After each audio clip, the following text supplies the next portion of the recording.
খালি গায়ে ওযু করার বিধান কতটুকু আর ওযু সঠিক হয় কিনা জানাবেন। স্ত্রী জাহান্নামে গেলে স্বামীও কি জাহান্নামে যাবেন? গোসলের আগে প্রস্রাব করে পানি বা টিস্যু ব্যবহার করা কি জরুরি? তার হক আদায় না করলে আর যদি সে মারা যায় তাহলে মাফ কিভাবে পাওয়া যাবে? ফরজ গোসলের জন্য ফজরের নামাজের 10টায় ফজরের নামাজ 10টায় পড়া যাবে। নবী রাসূলের কোনো ভুল নেই, এটা কি সত্য? নামাজের ঠোঁট বন্ধ রেখে সম্পূর্ণ মনে মনে সূরা কেরাত পড়লে নামাজ হবে কিনা? রাকিব কাজী সালেহ আপনি জানতে চেয়েছেন খালি গায়ে ওযু করার বিধান কতটুকু আর ওযু সঠিক হয় কিনা জানাবেন। ভাই রাকিব, ওযুর ক্ষেত্রে শরীয়তে খালি গা বা জামা কাপড় পরা কোনোটি নির্দেশ করেনি। অতএব ওযুর ক্ষেত্রে আমরা খালি গায়ে যদি থাকি তাহলে কোনো প্রকার অসুবিধা নেই। ওযুর ক্ষেত্রে আপনি খালি গায়ে ওযু করতে পারবেন, কোনো সমস্যা নেই ইনশাআল্লাহ। নাবিল শাহরিয়ার জানতে চেয়েছেন স্ত্রী জাহান্নামে গেলে স্বামীও কি জাহান্নামে যাবে? না ভাই নাবিল, এটা কোনো জরুরি না যে স্ত্রী জাহান্নামে গেলে স্বামীও জাহান্নামে যাবে।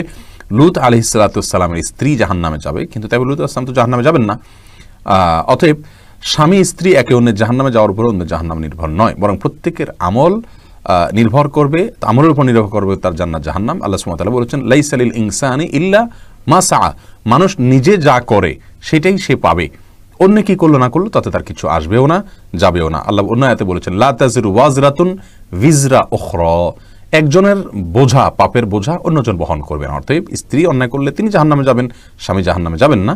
বিষয়টি এরকম না, যার যারটা আমলের কারণে তিনি পুরস্কার বা তিরস্কারের উপযুক্ত হবেন। বাপ্পি রহমান আপনি জানতে চেয়েছেন গোসলের আগে প্রস্রাব করে পানি বা টিস্যু ব্যবহার করা কি জরুরি? ভাই বাপ্পি, গোসলের আগে পেশাব করার পর আপনি পানি ব্যবহার করলে যথেষ্ট হয়ে যাবে। আর যদি পানি এবং টিস্যু দুইটাই ব্যবহার করেন সেটা ভালো।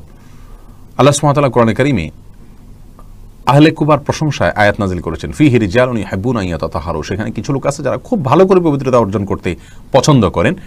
এখানে ভালো করে পবিত্রতা অর্জনের মিনিং কি, অর্থ কি, এ সম্পর্কে বেশি রকম মুফাসসিররা যদিও বলেছেন একটা, কিন্তু অনেক মুফাসসিররা ভিন্ন কিছুও বলেছেন। আর সেটা হলো যারা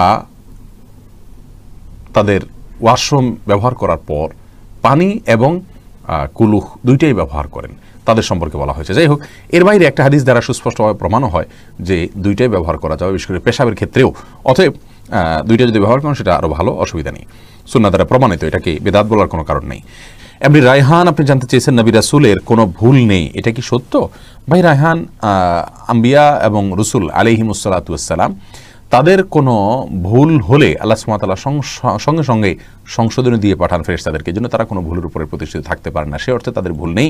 মানুষ হিসাবে তাদের মানবীয় ভুল যেগুলোকে আমরা বলি, এরকম ভুল হতে পারে তাদের দ্বারা, এটা অস্বাভাবিক নয়, কিন্তু তারা পাপ থেকে মুক্ত। আল্লাহ সুবহানাহু ওয়া তাআলা তাদের দ্বারা কোনো পাপের কাজ করাননি, এবং তারা নবী হওয়ার নবুয়াত প্রাপ্তির পর থেকে তার শেষ পর্যন্ত, এমনকি আগেও তাদের চরিত্রে কোনো কালিমা বা আপনার কোনো পাপ লাগেনি। এবং এ বিষয়ে আপনার আহলুস সুন্নাহ ওয়াল জামাআত একমত যে আল আম্বিয়া মাসুমুন, আম্বিয়া আলাইহিমুস সালাতু ওয়াস সালাম তারা নিষ্পাপ ছিলেন। অতএব পাপের জায়গায় গুনাহ এবং অন্যায় করা, এই জায়গা থেকে যদি আমরা দেখি তারা নবী আম্বিয়া এবং রাসূল আলাইহিস সালাতু ওয়াস সালাম তারা এখান থেকে পবিত্র, আল্লাহ তাআলা তাদেরকে পবিত্র রেখেছেন। মাসুম বলতে তাদেরকে আল্লাহ তাআলা নিরাপদে রেখেছেন, নিজেই আল্লাহ হেফাজতে রেখেছেন। জি, এরপরে প্রশ্ন হলো মোহাম্মদ লিখন ইবনে হাবিবুর আপনি জানতে চাইছেন বান্দার হক আদায় না করলে আর যদি সে মারা যায় তাহলে মাফ কিভাবে পাওয়া যাবে? ভাই হাবিবুর রহমান, ভাই লিখন আপনাকে বলবো, বান্দার হক যদি আদায় না করেন আর যার হক ছিল সে মারা যায়, তাহলে তার পরিবার পরিজনের কাছে তার হকটা পৌঁছে দিবেন। আর যদি তিনি নয়, যিনি দেনাদার ছিল তিনি মারা গেছেন, তাহলে তার ওয়ারিসদের দায়িত্ব হবে যার বাবার বা তার যে লোক মানে মরিস যিনি মারা গেলেন তার যে হক ছিল বান্দার, সেগুলো ওয়ারিসরা যেন পরিশোধ করে দেন। এরপরে প্রশ্ন করেছেন আতিকা তাবাসসুম আপনি জানতে চেয়েছেন ফরজ গোসলের জন্য ফজরের নামাজ 10টায় পড়া যাবে? ফরজ গোসলের জন্য ফজরের নামাজ 10টায় পড়া যাবে কিনা আমি আপনার প্রশ্ন বুঝতে পারিনি। ফরজ গোসলের জন্য সালাত পেছানোর তো সুযোগ নেই। গোসল ফরজ হয়েছে, গোসল করে তারপর সালাত পড়তে হবে। গোসল করার কোনো উপায় না থাকলে, পানির ব্যবস্থা না থাকলে, সালাতের ওয়াক্ত চলে যাচ্ছে এরকম হলে তায়াম্মুম করবেন, কিন্তু সালাতকে পিছাতে পারবেন না। আল্লাহ সুবহানাহু ওয়া তাআলা বলেছেন ইন্নাস সালাতা কানাত আলাল মুমিনিনা কিতাবাম মাওকুতা, নিশ্চয়ই সালাত মুমিনদের জন্য নির্দিষ্ট সময়ে আদায় করাকে ফরজ করা হয়েছে, বিধায় আপনাকে নির্দিষ্ট সময়ে সালাত আদায় করতে হবে। খালিদ ইবনে শেতাব আপনি জানতে চেয়েছেন নামাজের ঠোঁট বন্ধ রেখে সম্পূর্ণ মনে মনে সূরা কেরাত পড়লে নামাজ হবে কিনা? ভাই খালেদ, নামাজে যদি আপনি ঠোঁট বন্ধ রেখে মনে মনে সূরা কারাত পড়েন তাহলে আপনার সালাত হবে না। কারণ ইসলাম শরিয়াতে যে সমস্ত জায়গায় আমাদেরকে পাঠ করতে নির্দেশ করা হয়েছে, বলতে নির্দেশ করা হয়েছে, সেখানে আমাদেরকে ঠোঁট এবং জিহ্বার উচ্চারণ করে বলতে হবে। ঠোঁটের যদি ব্যবহার না হয়, জিহ্বার যদি ব্যবহার না হয়, তাহলে সেটাকে বলা হয় না, ওইটাকে বলা হয় মনে মনে কল্পনা জল্পনা করা।